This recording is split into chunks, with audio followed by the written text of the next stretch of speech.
Big boss season 8 లో 13వ వారం mega chief కోసం అండ్ ఆఖరి దిన మెగా చీఫ్ రేస్ కోసం రెండో టాస్క్ అయితే బిగ్ బాస్ హౌస్ లో పెట్టడం జరిగింది. ఇక ఈ టాస్క్ పేరేంటి అంటే ఆటోలో ప్రయాణం. విశ్వక్సేన్ ఆటో తీసుకుని ఎంట్రీ ఇచ్చిన అదే ఆటోని పెట్టి ఆటోలో ప్రయాణం అన్న టాస్క్ ని అయితే పెట్టారు బిగ్ బాస్. ఇక ఈ టాస్క్ లో భాగంగా కంటెండర్స్ అందరూ కూడా సాధ్యమైనంత ఎక్కువసేపు ఆటోలో ఉండడానికి ప్రయత్నం చేయాలి. అలా ఎవరైతే చివరగా ఆటోలో మిగిలి ఉంటారో వారే ఈ టాస్క్ లో విజేతలని బిగ్ బాస్ తెలియజేస్తారు. ఇక ఈ టాస్క్ లో భాగంగా చాలా గొడవలు అయితే జరిగాయని చెప్పొచ్చు. ఈ టాస్క్ లో గెలవాలంటే ఒక్కొక్కరిని ఆటో నుంచి బయటకు తోసివేయాల్సి ఉంటుంది.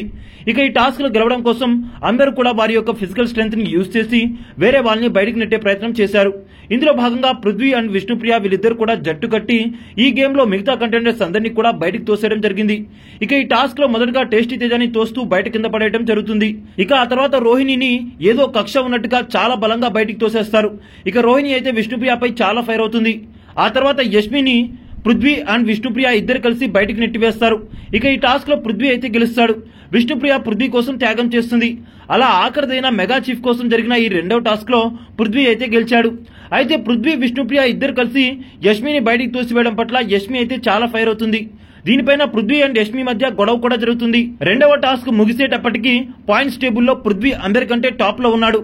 ఆ తర్వాత టేస్టీ తేజ, రోహిణి, విష్ణుప్రియ, యష్మి ఉన్నారు. అయితే వీరిలో మెగా చీఫ్ ఈ వారం ఎవరవుతారని మీరు అనుకుంటున్నారో కింద కామెంట్ చేసేయండి.